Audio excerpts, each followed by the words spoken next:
Hi everyone, Marine here for Sunny Studio. Welcome back to my channel.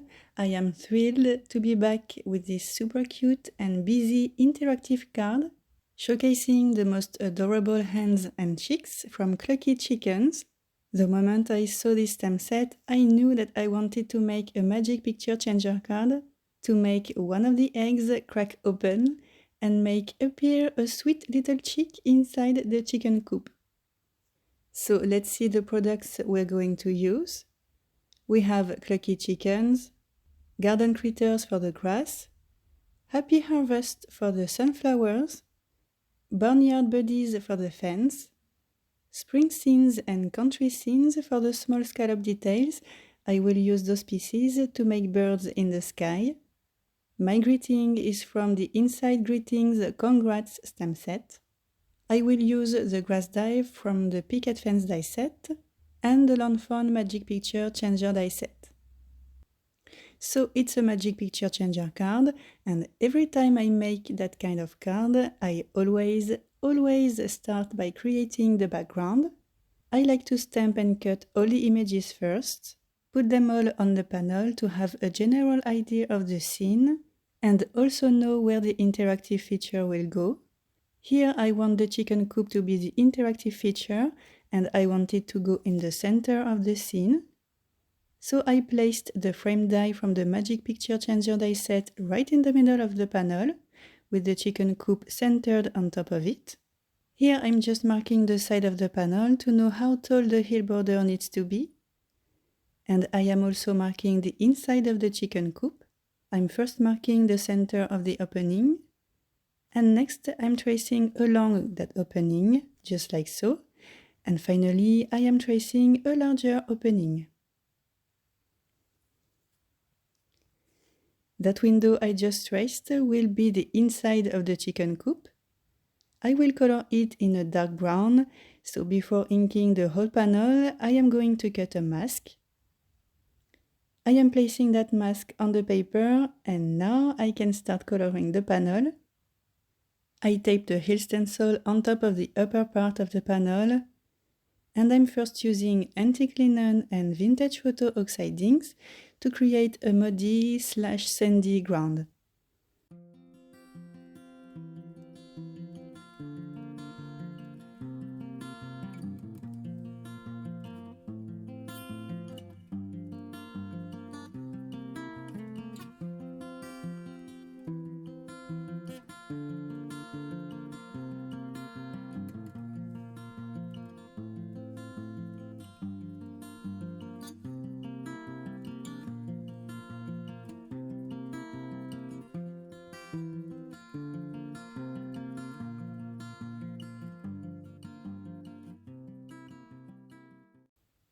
Now let's put the panel aside to dry, and let's color the grass border that will go at the bottom of the scene.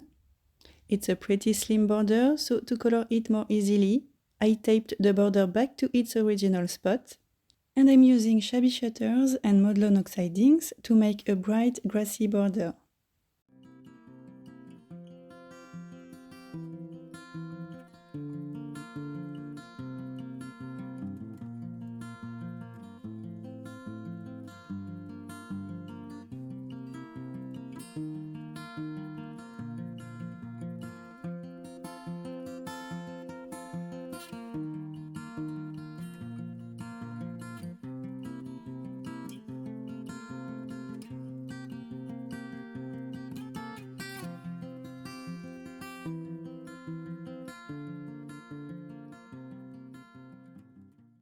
So the panel is dry.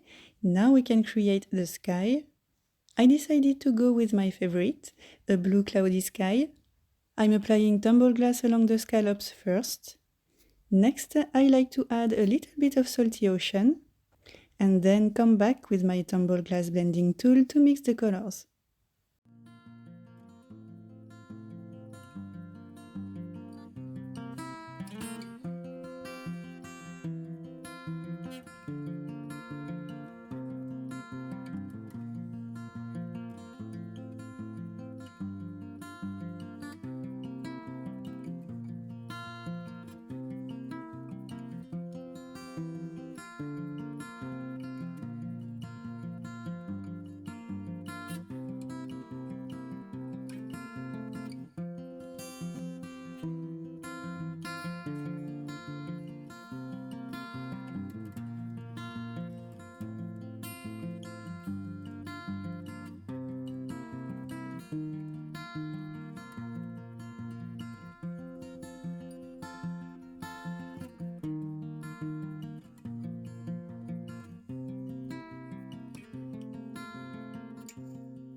Now, before I forget about it, let's stamp the greeting. I want it to be centered above the chicken coop, so I placed the frame on the panel again and aligned it with the mask in the middle, picked up the stamp with the door of my Misty tool and removed the frame die. And then I stamped this Welcome to the World Little One sentiment using black versafine ink. We can peel the mask off, and I'm going to color this part using ground espresso oxide ink. Like I said, that spot will be the inside of the chicken coop, so I want it to be quite dark.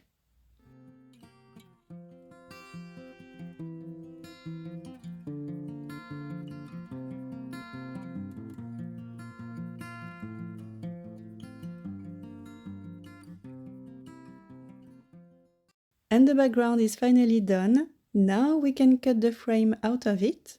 I am placing it right in the middle of the panel, and I'm using washi tape to secure it. I want the pull tab to be at the top, so I'm also making sure that the notch on the die is at the top. And here we go. We have the frame and the side pieces, as well as the middle square. We're keeping it because we're going to need it in a moment. But now let's work on the interactive panels. As always, I cut a long panel for the pocket die and a short one for the moving piece die. And I'm first tracing both windows on the papers using a pencil. I placed the long panel in my Misty tool, and I'm lining and centering the chicken coop on top of the pencil window. Next, I'm taking the egg stamp and I'm placing it on the inside of the chicken coop, right in the middle, in a way that the bottom of the egg will be hidden by the straws. So it seems good to me. Now I can pick the egg with the door of my Misty tool, remove the chicken coop, and stamp the egg a few times to get a nice impression. And I think that I forgot to mention it, but the paper I always use for the interactive panels is Strathmore Bristol Smooth Cardstock. It's quite a thick paper, so it's sturdy enough to pull the tab many times, and it's great with alcohol markers too. So now let's work on the short panel. I centered the chicken coop on top of the pencil window, and this time I am adding one of the small chicks with the open egg. Once again, I am placing the stamp in a way that the bottom will be hidden by the straws, picking the stamp and removing the chicken coop, and then stamping the image a few times. Off screen, I cut masks using the coordinating dies, and I placed them on top of the images, and I also erased most of the pencil windows. I just kept the four corners on both panels. We also have the square and the mask we used on the main panel at the beginning. And now I want to have the same background on each interactive panel as the one we see on the square. I'm lining the square between the four pencil corners. I'm lining the mask on top of it, and I'm sticking that mask on the long panel. Next, I'm placing the square between the four corners again.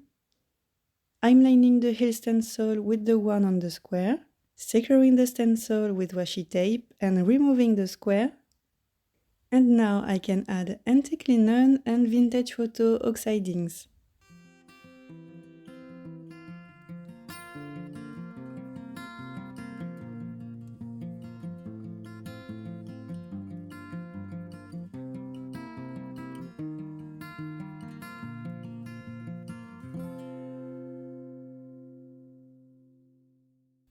So let's remove the stencil and put the square back between the four corners. I'm lining and taping the heel stencil again, lining up the cloud stencil and removing the square. And I'm using tumbled glass and salty ocean oxidings again.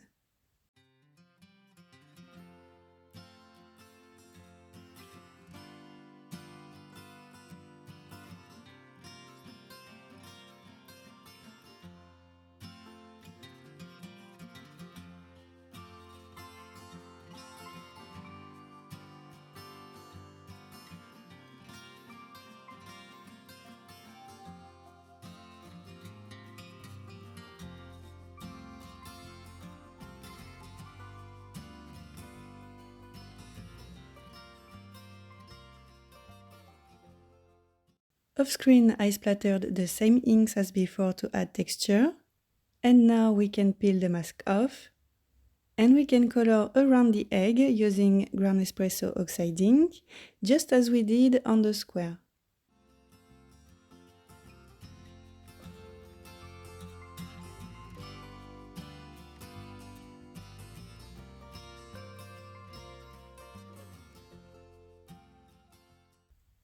And here we go. I did the same steps on the short panel. I just added more clouds because I want to have clouds on the pull tab. So now let's remove the masks and color those tiny images using alcohol markers.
Now we can cut the interactive panels. I cannot see the pencil corners at the bottom anymore, but the top ones are still showing.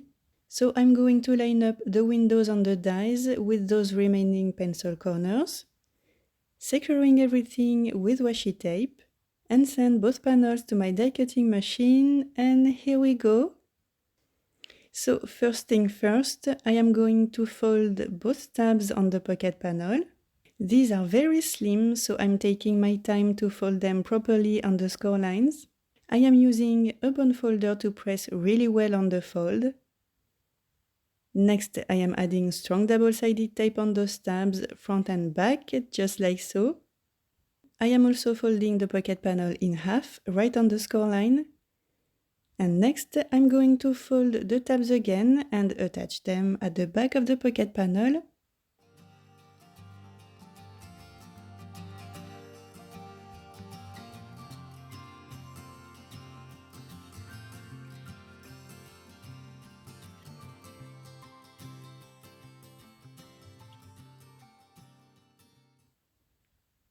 Next step, I never miss that one. I like to apply a lot of powder at the back of the pocket panel, on the flaps and along the tabs as well. And I also like to rub the edges and the flaps on both panels to smooth everything and make the whole mechanism easier to play with. Next, I am putting the moving piece inside the pocket panel and through the slot. And I'm going to put each little flap into a small slot, one after the other, just like so. Now I can gently pull the tab to interlock flaps and slots. I am making sure that the moving piece is properly centered between the tabs. Next, I'm peeling the backing papers off. And finally, I am folding the pocket panel to complete my interactive element. And I always like to play with it a few times to make sure that everything is nice and working properly.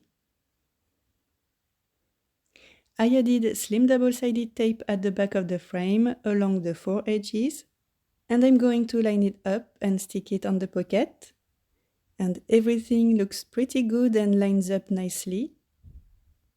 Now, before coloring more images, I'm going to attach all those pieces on a card base. I am attaching the side panels using 2mm foam squares to be at the same height as the pocket using double-sided tape, and the grass border using foam squares again.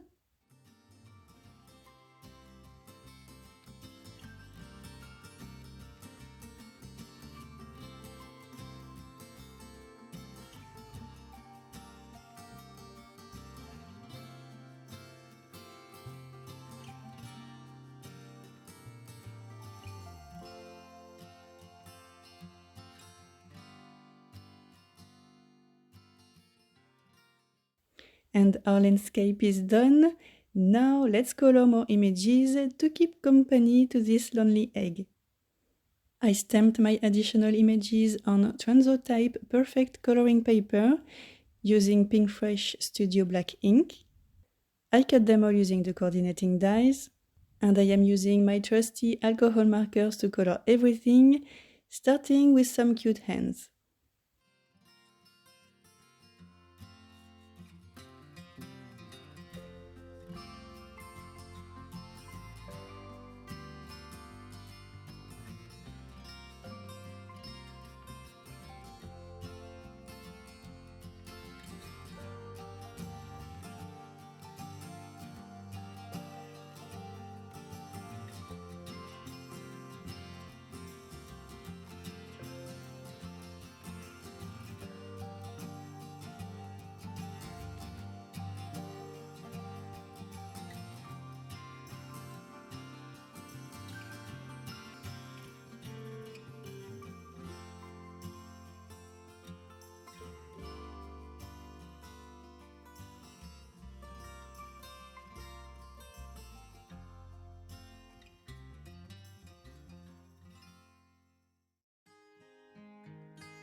Now it's time to give life to our little farm scene.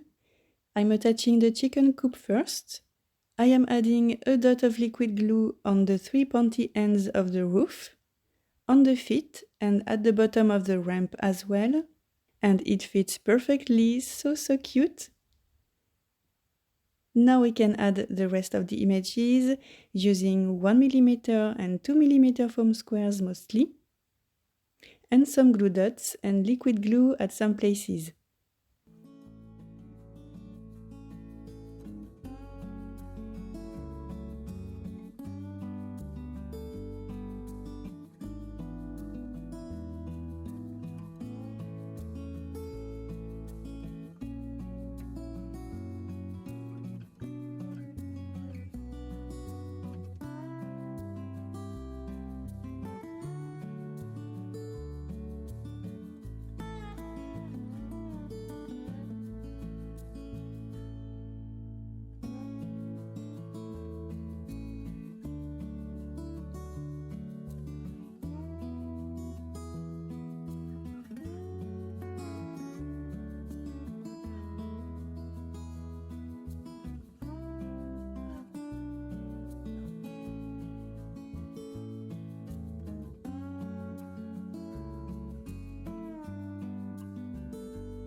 And that's it, all done. I added some birds in the sky and as always highlights on the images using a white gel pen, and it turned out so stinking cute. I really hope that you like it. Thank you so much for watching and see you soon in the next video. Bye!